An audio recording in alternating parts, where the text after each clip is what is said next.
Hello! Kumusta? Ngayong araw ay tatalakayin natin ang mga ambag ng kilusang propaganda. Bago ang lahat, ano na nga muli ang taguri sa tatlong paring hinatulan ng kamatayan? Ang tawag sa kanila ay tatlong paring martir. Ang hindi makatarungang pagbitay sa tatlong paring sina Padre Burgos, Padre Gomez at Padre Zamora sa Bagong Bayan noong Pebrero 17, 1872 ay nagsilbing mahalagang salik sa pagbukas ng kaisipan ng mga Filipino sa pagmamalupit ng mga dayuhang Espanyol. Ito ay isang dahilan ng paghahangad ng isang pambansang pagbabago na nagbigay daan sa pagkakatatag ng kilusang propaganda. Ang kilusang propaganda ay isang kampanya ng mga pinagsama-samang katutubo at mestizo na kabilang sa gitnang uring panlipunan sa panahong ito. Tinawag silang ilustrado. Pangunahing adhikain ng kilusan ay magkaroon ng reforma sa Pilipinas. Ninais ng mga ilustrado na magkaroon ng pagbabago sa kalagayan ng mga Filipino. Itinatag ang kilusang propaganda sa pangunguna ng mga ilustrado upang makamit ang asimilasyon na ang layon ay gawing lalawigan ng Spain ng Pilipinas at hindi na bilang kolonya. Kung ito ay mangyayari, inasahan ng kilusan na magiging pantay-pantay ang mga karapatan ng mga Pilipino at Espanyol sa batas ng Spain. Magiging pantay ang pagtingin sa mga Pilipino pagdating sa karapatan at pagpapairal ng batas sa Pilipinas. Ipinaglaban din ng mga propagandista ang magkaroon ng kinatawan ng Pilipinas sa Spanish Cortes. Ito ang sangay ng lehislatura o tagapagbatas ng Spain noong panahong iyon. Ang pagkakaroon ng kinatawang Pilipino sa Spanish Cortes ay makatutulong upang maisulong ang mga batas na makabubuti sa Pilipinas. Hangad din ng kilusang propaganda na paigtingin ang pagpapatupad ng sekularisasyon ng mga parokya na unang ipinaglaban ng tatlong paring martir. Isa sa mga paraan upang maisakatuparan ang mga hadihikain ng mga propagandista ay ang paglathala ng pahayagan. Ito ang La Solidaridad o SOL na unang inilathala noong Pebrero 15, 1889. Sa pamamagitan ng pahayagang SOL, naiparating ng mga propagandista ang kasamaan at maling pagtrato ng mga Espanyol sa mga Pilipino. Naipakita rin sa mga lathalain ng pahayagan ang mga pagmamalabis ng mga pinunong Espanyol at maging ng mga praile sa Pilipinas. Sa panulat, nailalarawan ng mga propagandista ang nakalulungkot na sitwasyon ng Pilipinas at kung paano naghihirap ang mga kapwa Pilipino sa kamay ng mga Espanyol. Karaniwan sa mga kasapi ng propaganda ay nagmula sa mga pamilyang nagtagumpay sa kanilang kabuhayan. Sila ang pamilyang nasa gitnang uring panlipunan kung saan kabilang ang mga ilustrado. Dahil may kakayahan ang mga magulang ng mga propagandista na pag-aralin sila sa ibang bansa, maraming kasapi ng kilusan ang nag-aral sa mga tanyag na universidad sa Spain, partikular sa Madrid at Barcelona. Tatlo sa mga pangunahing propagandista ng kilusan ay sina Graciano Lopez Haina, Marcelo H. del Pilar at Jose Rizal. Si Graciano Lopez Haina ang pangunahing patnugot ng La Solidaridad at kinilala sa kasaysayan ng Pilipinas bilang dakilang mananalumpati. Ipinanganak siya sa Haro, Iloilo noong December 17, 1856. Nagsimulang maging tanyag si Lopez Haina dahil sa kanyang akda na pinamagatang Fray Botod. Tinuligsa niya ang mga praile at matapang niyang isiniwalat ang hindi mabuting gawain ng mga ito. Nagtungo siya sa Espanya upang hindi siya madakip ng mga Espanyol. Dahil sa taglay na kahusayan sa pagsulat, pinangunahan niya ang paglathala ng mga artikulo sa pahayagang La Solidaridad. Binawian ng buhay si Lopez Haina sa sakit na tuberculosis noong January 20, 1896 sa Barcelona, Spain. Ang Fray Botod na inilathala noong 1874 ay nangangahulugang praileng malaki ang tiyan. Para kay Lopez Haina, simbolo ito ng katakawan sa kapangyarihan, pagiging immoral, at mapagmalabis na mga praile sa panahong ito. Samantala, si Marcelo H. del Pilar ay aktibong kasapi ng kilusang propaganda. Isinilang siya noong Agosto 30, 1850 sa Barrio Kupang, Bulacan, Bulacan. Nakatapos siya ng kursong abogasya sa UST. Noong 1882, itinaguyod niya ang pahayagang Diaryong Tagalog sa Pilipinas bilang patnugot nito. Naging kalaban siya ng mga praile at nagtungo sa Espanya noong 1888. Naging patnugot din niya ang La Solidaridad noong 1889 sa Spain. Naging mapangaha si Del Pilar sa pagsiwalat ng masasamang gawain ng mga Espanyol, lalo na ng mga praile sa Pilipinas. Ilan sa kanyang mga hindi malilimutang akda ay ang Soberania Monarchal en Filipinas, Kaigat Kaayo, at Dasalan at Toksohan. Namatay siya noong July 4, 1896 sa Barcelona, Spain. Ang akdang Sagot ng Espanya sa Hibik ng Filipinas ni Del Pilar ay pagpapahayag na dapat nang patalsikin ng mga praile na ugat ng lahat ng pagpapahirap at kawalan ng kapayapaan ng pamilyang Filipino.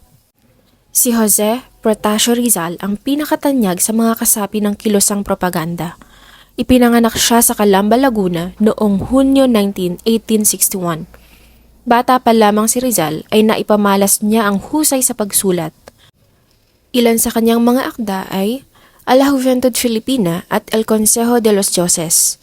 Nag-aral siya ng medisina sa UST at pinagpatuloy niya ito sa Spain.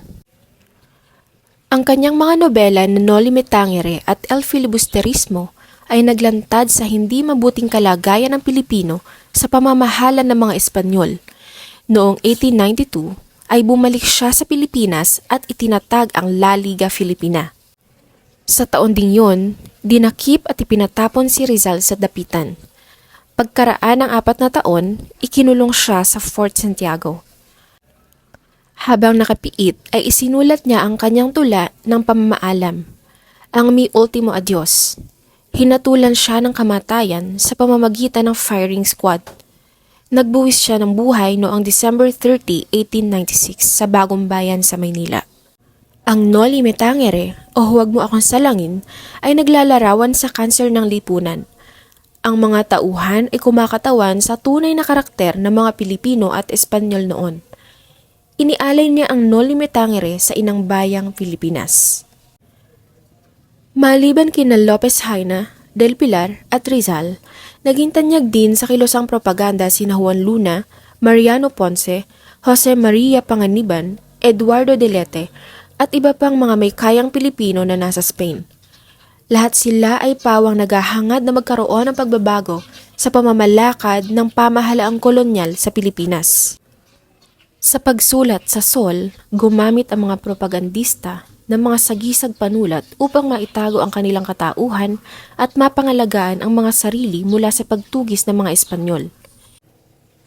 Graciano Lopez Haina bilang Diego Lora, Jose Maria Panganiban bilang Jomapa, Jose Rizal bilang Dimasalang Laong-Laan, Antonio Luna bilang Taga-Ilog, Marcelo H. Del Pilar bilang Plaridel, at Mariano Ponce bilang Tikbalang, Naning at Kalipulaco.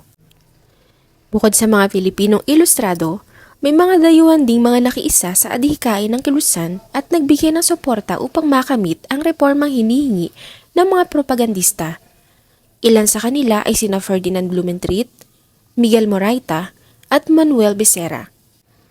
Naging kaibigan si Blumentritt, isang Austrian, ng mga propagandista tulad ni Rizal. Nagsulat siya sa La Solidaridad ng mga artikulong may kinalaman sa lahing Pilipino at kasaysayan ng Pilipinas. Si Moraita naman ay isang Espanyol na manunulat at nagtatag ng Asosasyon Hispano-Filipina.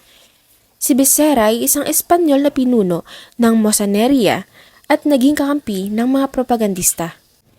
Sa kabila ng pagsisikap ng mga propagandista, taglay ang angking karunungan at dedikasyon na magkaroon ng mabuting pamumuhay ang mga Filipino, nabigo ang kilosang propaganda na makamit ang mga layuning ito. Ilan sa mga dahilan kung bakit nabigo ang kilosang propaganda ay ang pagkakaharap ng Spain sa mga suliraning pambansa nito, pagnaig ng kapangyarihan ng mga praile, pagkaubos ng pondo ng kilusan at ang paglalathala ng La Solidaridad, at ang hindi pagkakaunawaan ng ilang mga kasapi ng kilusan. Bagamat nabigo ang mga propagandista sa kanilang mga nais makamit para sa Pilipinas, naipakita nila ang tunay na kalagayan ng Pilipinas sa pamamahala ng mga Espanyol. Higit sa lahat, ay pinag-alab nila ang damdaming makabansa ng mga Pilipino upang patuloy na ipaglaban ang mga karapatan nito.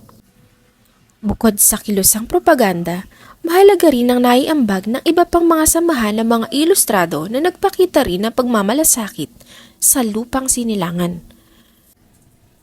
Unang halimbawa ay ang La Liga Filipina.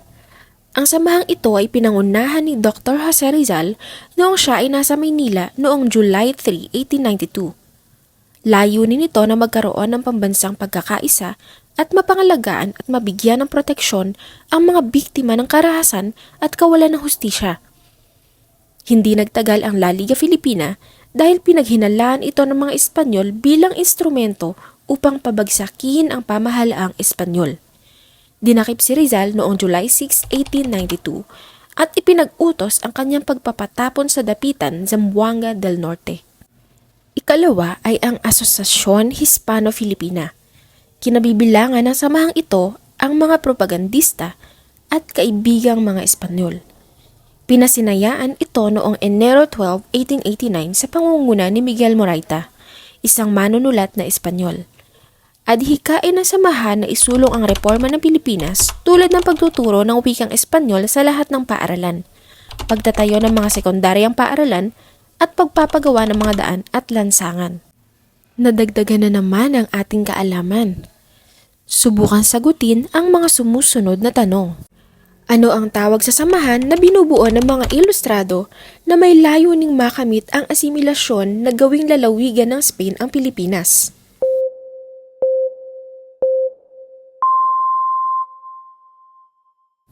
Ano ang tawag sa pahayagan na inilathala noong February 15, 1889 na may layuning iparating ang kasamaan at maling pagtrato ng mga Espanyol sa mga Pilipino?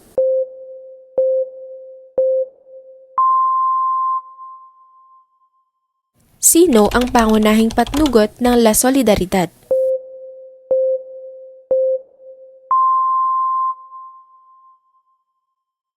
Ano ang pangalan ng kaibigang Austrian ni Dr. Jose Rizal na isa sa mga manunulat ng La Solidaridad?